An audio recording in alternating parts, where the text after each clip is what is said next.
Hello, hello, magnificent friends. This is your host, Laura Stiley, and welcome to the Beyond Influencer Marketing podcast, where you learn how to position yourself as a top expert in your field and build collaborative relationships with influencers. And today, I would like to invite you to check out Beyond Influencer Marketing, the book, and that's at beyondinfluencermarketing.com, because you will learn the whole system, right, to from the foundation to create collaborative relationships with influencers through the know-how, like how do you reach out to the influencers, how to select the right influencers, and then how to collaborate with them.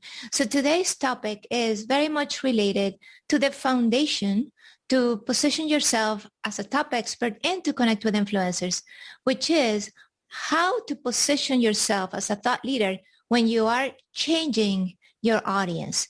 So it might be that you have had a really broad audience up to now, and then you want to make it more narrow, right? And so you're excluding some of the industries that you were working with before. For example, one of my clients used to work with all kinds of corporations, large corporations, mid-size, nonprofits. And then she decided, no, I really, to really stand out, to make a difference with this business, I'm going to help nonprofits only. That's what gives me joy. That's what I want to focus on. So of course, it's a big shift from helping all these kinds of organizations to working with nonprofits. So you might be going through something like that, or you might be switching industries altogether, right? So instead of narrowing, yes, you're making a big shift. And of course, this is a major change that will impact the influencers you will connect with.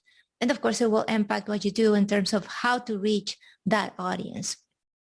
So first of all, I'd like to emphasize that one of the best ways to position yourself as a top expert is by having a really narrow audience. So if you have a broader audience, I highly encourage you to think about, do all of these people in this audience have the same challenge?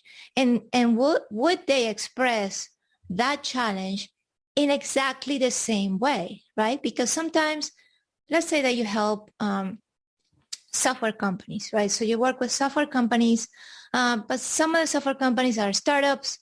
Some of them have been in the game for a while.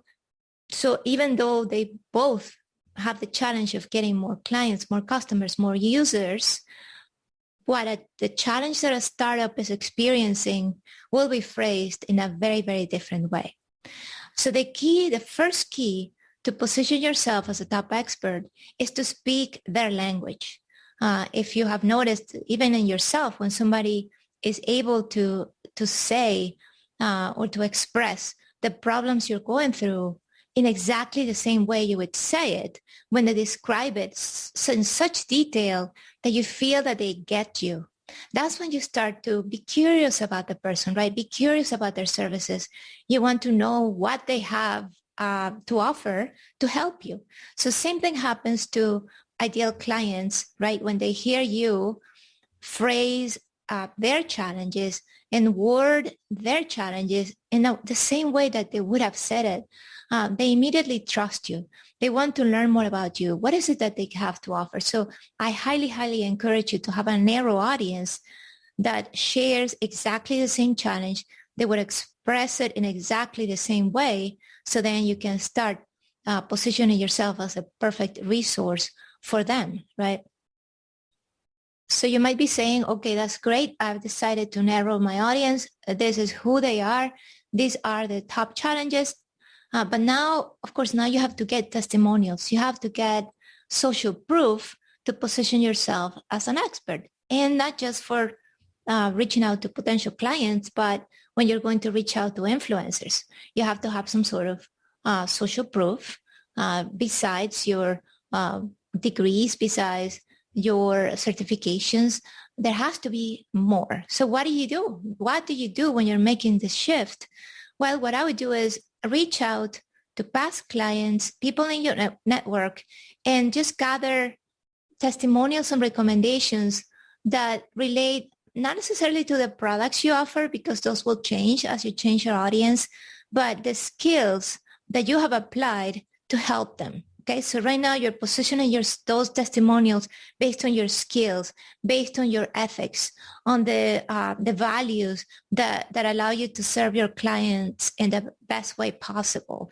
So it's okay to have those first few testimonials for that niche audience be quite general. And yes, it's okay. You can say that they are part of another industry, but focus on that part of the result or what they found favorable when they worked with you, rather than on exactly, the product that they purchased from you, or the specific challenges that might not be perfect for your new audience. Okay, so reach out to people. You might have not been in touch with past clients in a while.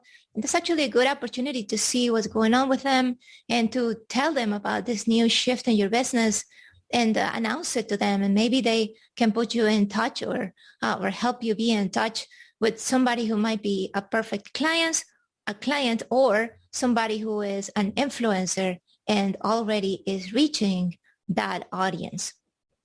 So I would say, as a takeaway, think about 10 people who you have worked with who would have something good to say about you. Ask them for that specific part of what skills do you think I bring to the table? What did you find most useful when you worked with me? And then ask them to edit. When they reply to you, say, could I say this instead? Because I'm trying to get a more broad testimonial for my new audience.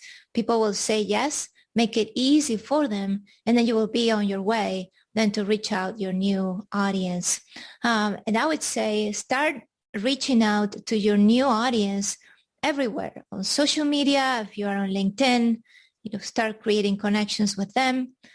Join groups where your ideal audience hangs out, create connections there, and then start having conversations about their main challenges if you don't know that quite yet, especially so you can express those challenges using the same language that they would express.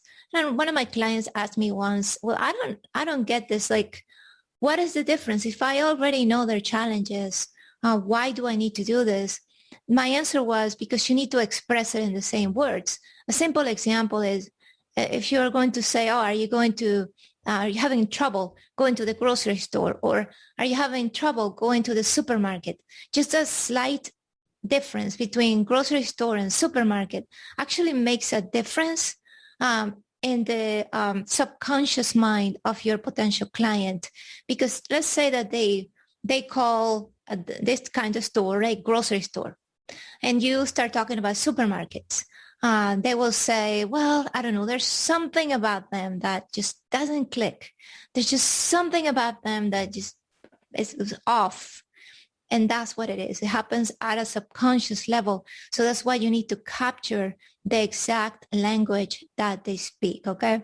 And after this, of course, you will have to find influencers who reach your ideal audience. So after you have gathered those challenges, you have the right language, you have gathered some of those testimonials from past clients, people in your network, then yes, it's time to reach out to influencers and apply the Beyond Influencer Marketing System to build collaborative relationships with them. Now is your turn. Who is your ideal audience? What challenges are they facing? Please post it in the Facebook group.